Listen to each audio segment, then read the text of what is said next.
Hey everybody, Cole here with Classic Mini DIY. Today's job is a job I don't want to do. Stay tuned.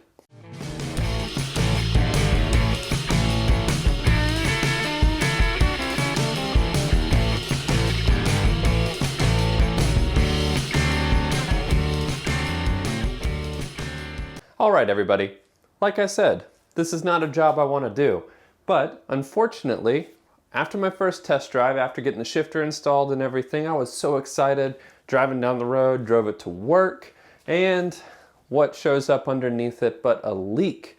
But not just any leak, it's two leaks. And those two leaks are, one, the water pump. The water pump itself is going bad, which I will show you guys how to diagnose that if you're wondering if your water pump's going bad on your car. The second one is due to, well, I guess probably me not installing something correctly, but the actual crank pulley that, drives your fan and your water pump, that is leaking on my car. So unfortunately what that means is I gotta take the radiator out, and I gotta drain the fluid, and I have to take the water pump off, and I have to take the crank pulley off, and I have to take the timing cover off. So I'm really excited about this, in case you guys can't tell.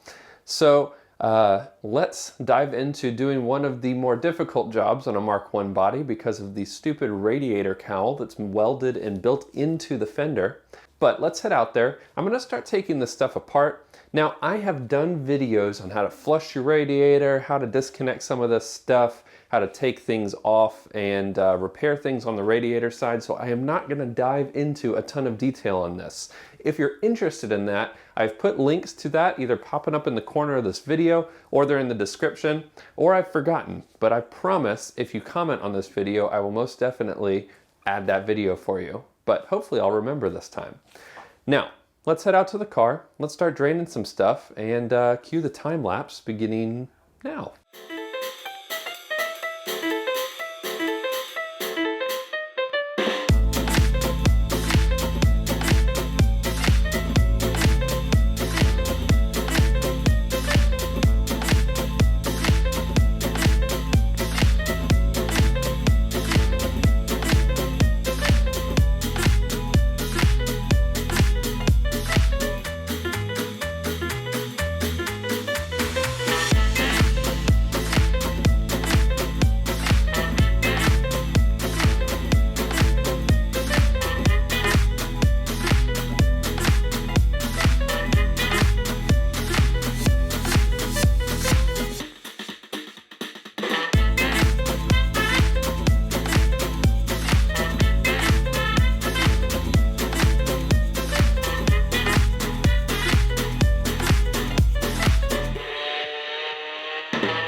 Okay, so now I've got you guys back inside here, and what we're looking at is the old water pump and the new water pump. Now, I mentioned earlier that I would tell you guys how you could tell if your water pump was going bad. There's a couple ways you can do it. The first is your water pump making a lot of noise? If it's like whining, if there's a high-pitched whine associated with it, most likely that water pump is going bad. An additional way, and the way that I could figure it out on my car, is this little hole right here. This is called a weep hole. And the general purpose of this hole is really to show you when your water pump is going bad. What happens is this will spin, it's always spinning and pumping water through your system.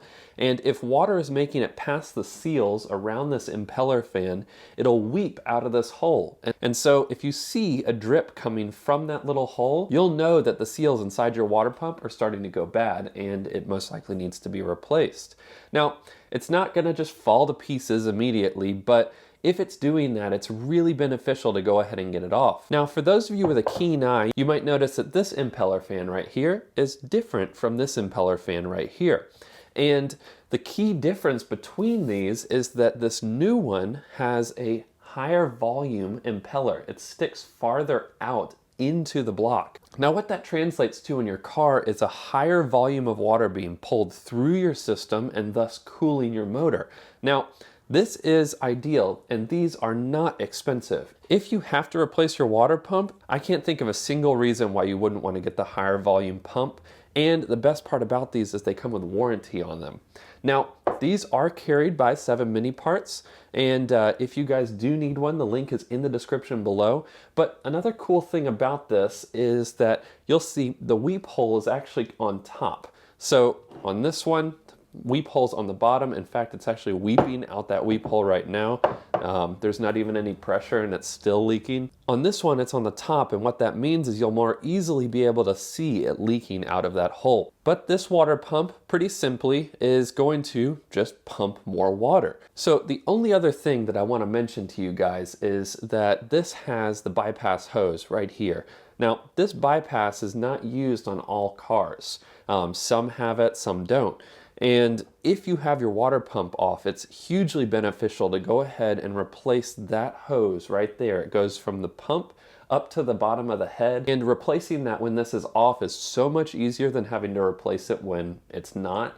And getting some new silicone on there is going to make this last a lot longer and cause less leaks in the future. And now what we're going to do is put our new oil seal into our timing cover. I had to get a new oil seal. In addition to the leaky water pump, the crank pulley seal was leaking as well. So I'm going to get some gloves on and we're going to put that seal in now. Now, one thing I'm going to do before I put that seal in is kind of get some of this paint off of the inside here. I don't really remember this leaking down in there, but obviously it did.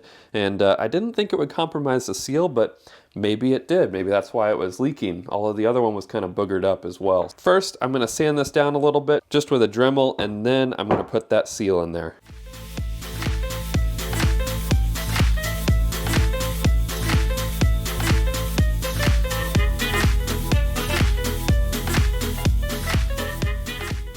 This seal doesn't always go in really nicely, but it only goes in one way, or it should only go in one way, and that is this open side facing inside towards the motor, so it sets down in here, flat face pointing outside the motor. And what I would recommend doing is adding a little bit of grease to this, a little bit of oil to help push that into place. What I like to use is Cam Lube. It's just a really good lubricant. And now one thing, just make sure all of it is evenly pressed in there. You really don't want this to be cockeyed or out of place. All right, and with that, the seal is in there. You can see right on the front here. Fortunately, I'm losing a bit of paint on this during its removal, but you can see pressed all the way in. So now all that's left is to start reassembling stuff. So let's head back out to the car, and I'll go into a little bit of detail with this stuff, but it'll be mostly time-lapse for this one as well. Okay, so now what we're looking at here is obviously the side of the motor. We're back outside, and what we're going to be doing is reinstalling our timing cover. Now, the process to reinstall this is pretty simple. You just put the cover back on. But you do need to put a gasket in between. I always use Permatex sealer on this one because it does, it prevents leaks. And then your pulley is gonna go on the bottom here through your timing cover and onto your actual crankshaft there. Now, one thing I strongly recommend is get a bunch of grease. Put it on this. It's gonna help move this on there and allow you to reinstall this more easily. But also put a bunch of grease on the actual crank pulley. It's gonna help a ton. All right, and then once you have some bolts in there, you're going to want to put the crank pulley on now. You aren't going to want to tighten those all the way down yet. The crank pulley is going to do the job of kind of aligning this in the place it needs to go. So basically what I'm doing here is using the crank pulley to center the seal around the actual pulley itself. That's going to help prevent the leaks in the future. So now I can go ahead and tighten these bolts down a little bit more. Realistically, I can actually tighten them down all the way.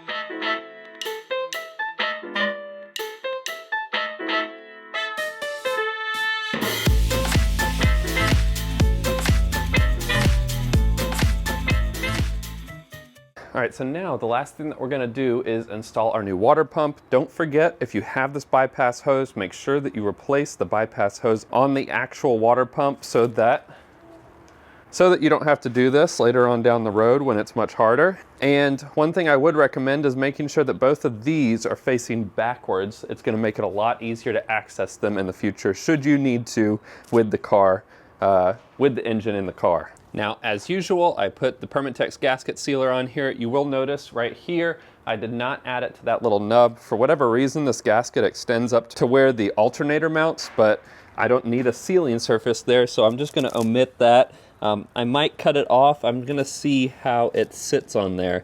Go ahead and line all that up. And now we will take our new water pump, attach that hose to the bottom of the head. Go ahead up there.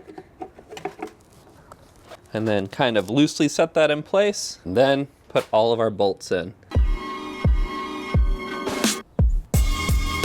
All right, and then once you've got that water pump back on, well, we've got all the stuff back connected again. So that is exciting. The next thing that I want to reconnect, I think, is this breather while we still have some space down in here.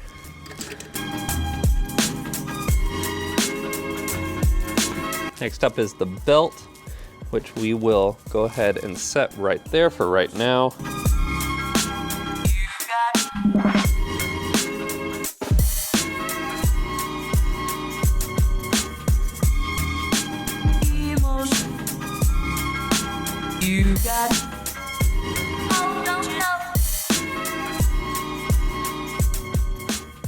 All right, everybody. So that pretty much wraps up this job. It's really not that bad. It's just kind of time consuming and frustrating, especially if you can't get to some of the bolts on the back side of the shroud when you're putting the radiator back in. You probably saw the time lapse did cut out. That's because my camera died while I was doing it. But you get the idea. Everything went back together. And then I put coolant back in it and ran the motor.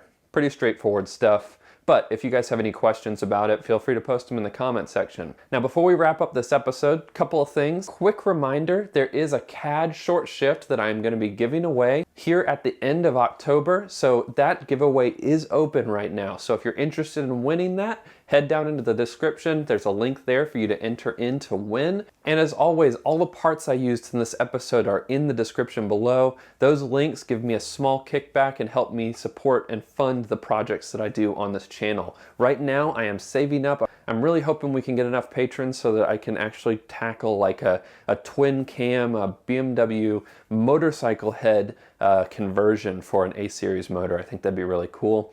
Either that or a turbocharged motor. All of it seems really cool. I'd really love to share that with you guys and share that process. So if you want to see those things on the channel, head over to my Patreon and consider supporting. There's some pretty cool perks for those of you who do decide to support the channel. But other than that, that wraps up the episode. So until next time, enjoy those minis and motor on.